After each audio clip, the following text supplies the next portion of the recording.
الحمد لله كفى والصلاة والسلام على سيد الرسل وخاتم الأنبياء وعلى آله وصحبه ومن بهديه مهتدى. أعوذ بالله من الشيطان الرجيم. والذين إذا أصابهم البغي هم ينتصرون.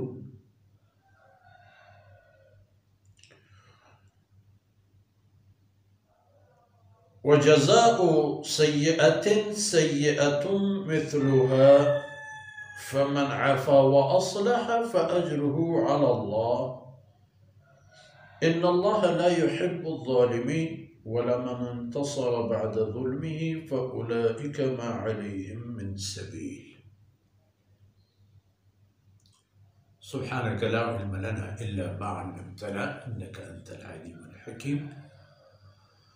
رب اشرح لي صدري ويسر لي أمري واحلل عقدة من لساني يفقه قولي واجعل لي وزيرا من أهلي ربي زدني علما وارزقني فهما ثم أما بعد.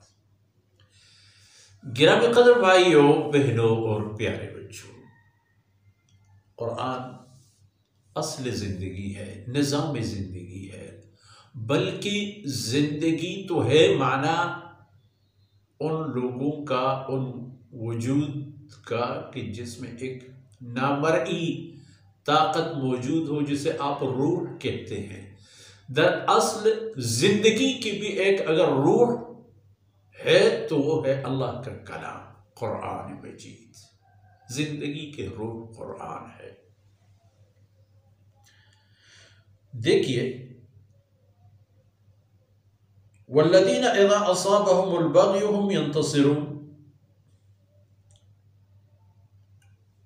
ان لوگوں کی نشانی اور اوصاف بیان ہوئے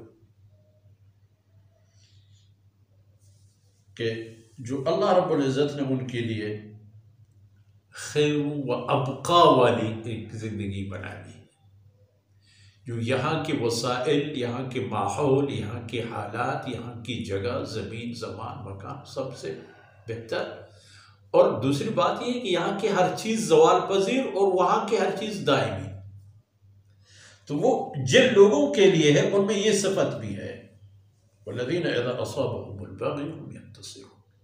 اگر ان کے کوئی حق ضائع ہو، ان پر کوئی ستم ہو جائے، ینتصرون، وہ اس کا انتقام لے لیتے ہیں. اب وہ انتقام کس حد تک ہے؟ دوسری آیت میں اس کی وضاحت ہے، جزاء سیئۃ سیئہ. ہر برائی کے بدلے میں ایک رد عمل ہے، ایک ریئیکشن ہے، اور وہ ریئیکشن بالکل اسی لیول اور لیبل کا جو برائی کرنے والے کی برائی کی مقدار اور معیار ہے، نہ کم نہ زیادہ.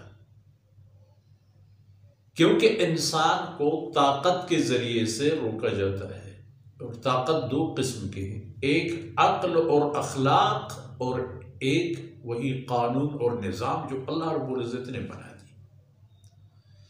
معاشرے کا وہ طبقہ جو دراصل عقل و شعور میں بہت اعلیٰ معیار پر ہے، وہ تو کسی پر ظلم کرتا ہی نہیں، کوئی بات نہیں.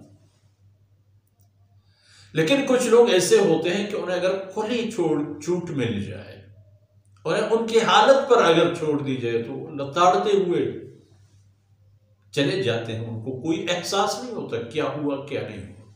تو ان کے لیے انتقام ہے، اور کتنا اور کیسا؟ بمثل سیئۃ، برائی جتنا اس کی برائی تھی. تو جب یہ بات ہے تو پھر اندازہ لگا کہ اللہ رب العزت نے اگر فرمایا وَلَكُمْ فِي الْقِصَاصِ حَيَاتٌ، اے عقل مند، وَلَكُمْ فِي الْقِصَاصِ حَيَاتٌ یا اُولِي الْأَلْبَابِ، فرماتے ہیں اس سمجھدار لوگوں، ہوشیار اور دانا قسم کے لوگوں، تمہارے لیے قصاص میں، انتقام میں زندگی کا راز پوشیدہ ہے۔ اب جو لوگ میرے اور آپ کے ساتھ ناروائی اور ظلم و ستم کرتے ہوں، وہ تو یا ایسے ہوں گے جو ہم سے زیادہ طاقتور ہوں گے اور ہم بے بس ہوں گے ان کے سامنے، اور کچھ لوگ ایسے ہوں گے کہ ہمیں اس برائی کے جواب دینے کی طاقت ہے، ہم اس کے ہاتھ مروڑ سکتے ہیں، اس کے سامنے کڑے ہو سکتے ہیں۔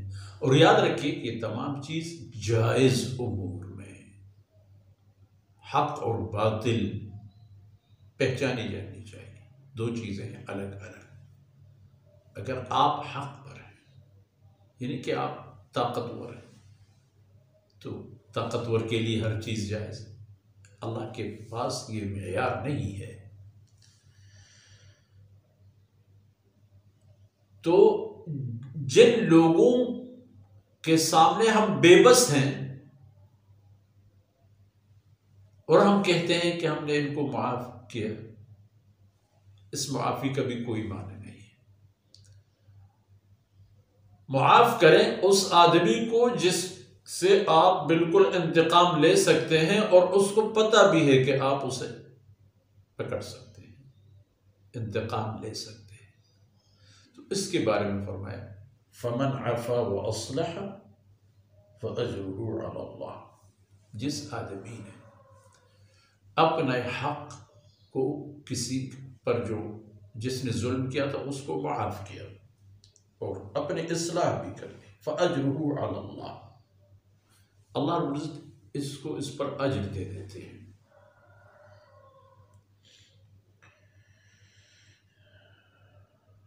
ان اللہ لا يحب الظالمین، کیونکہ اللہ رب العزت ظالموں کو پسند نہیں فرماتے۔ اس معاملے میں سب سے بہترین سلوک جناب رسول اللہ صلی اللہ علیہ وسلم کا تعامل ہے، آپ صلی اللہ علیہ وسلم کا سلوک ہے۔ آن حضرت صلی اللہ علیہ وسلم نے کبھی ضعفاء سے انتقام نہیں لی کسی بھی بات کا، کبھی بھی اپنے حق کے لیے بھی کبھی کسی سے انتقام نہیں لیا، چاہے طاقتور تھا یا غریب، لیکن کسی مظلوم کے حمایت کو کبھی نہیں چھوڑا، کبھی نہیں چھوڑا، ڈٹ کر اس کا حق لے کے دے دیا۔ بات لمبی نہ ہو، ایک بے بس آدمی کا کوئی قرض تھا ابو جہل پر، آن حضرت صلی اللہ علیہ وسلم کے ان زمانوں کی بات ہے جب آپ صلی اللہ علیہ وسلم مکہ مکرمہ میں تنہا تھے، کوئی ساتھی نہیں تھا، اگر تھے تو چند ضعفاء قسم اور غریب اور بے بس قسم کے لوگ تھے۔ تو یہ آدمی آتا جاتا تھا اور ابو جہل اسے بگا دیتا اور بہت برا سلوک کرتا تھا۔ تو ایک دن قریش کے بڑے لوگ بیٹھے تھے اور حضرت صلی اللہ علیہ وسلم بیت اللہ کے کسی کونے میں اسی وقت مصروف عبادت تھے۔ تو یہ آدمی آیا ان قریشی سرداروں کے پاس اور ان سے کہا کہ ابو جہل سے کہہ دو کہ وہ میرا حق دے دو۔ کہا وہ آدمی جو کونے میں اس کے پاس جاؤ، وہ آپ کا حق لے سکتا ہے۔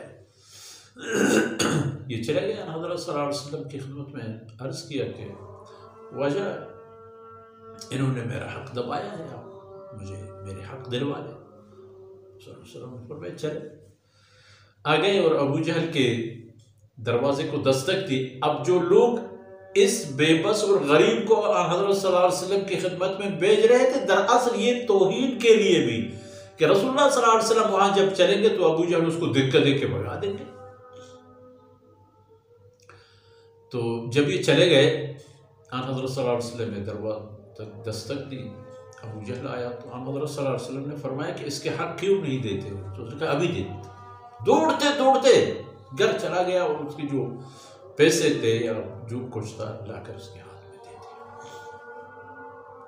تو بعد میں ابو جہل کو اس کے ساتھیوں نے تانا دیا کہ کیا ہوا اتنے بزدل ہوئے؟ اس نے کہا توبہ توبہ، جو چیز میں نے تھی دیکھ لی تھی حضرت صلی اللہ علیہ وسلم کے ساتھ، اگر کسی اور دیکھ لیتا تو وہ بھی یہی کرتا۔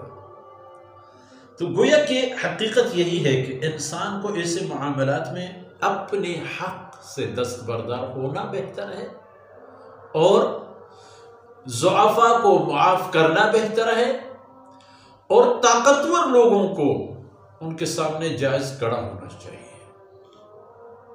اپنے حق کا دفاع کرنے چاہیے، اور معاشرتی ضرورت کو اگر سامنے رکھا جائے تو جناب معاشرت کی اصلاح کے لیے ہمیں باطل اور ظالم اور جابر لوگوں کے سامنے ڈٹ کر جمع رہ کر ان کے مقابلہ کرنا چاہیے۔ درگزر پہ وہاں کام نہیں دیتا، کیونکہ ایسے لوگوں کو پھر درگزر مزید شیر بنا لیتا ہے، پھر ان کی عادت بن جاتی ہے ادھر ادھر لوٹ مار، ظلم، تجاوز اور حقوق اللہ اور حقوق العباد سب کو ایک تہس نہس کر کے آگے بڑھنا پھر ان کا وتیرہ بن جاتا ہے۔ تو اس لیے بہتر یہی ہے کہ جزاء سیئۃ سیئۃ مثلها، ہاں جس نے معاف کی اور درگزر کیا فاجرہ علی اللہ ان اللہ لا يحب الظالمین، بے شک اللہ رب العزت ظالموں کو پسند نہیں فرماتا۔ آج اتنا ہی کافی ہے، اللہ رب العزت کوتاہیوں سے درگزر فرمائے۔ وصلی اللہ علی نبینا محمد وعلی آلہ وصحبہ اجمعین۔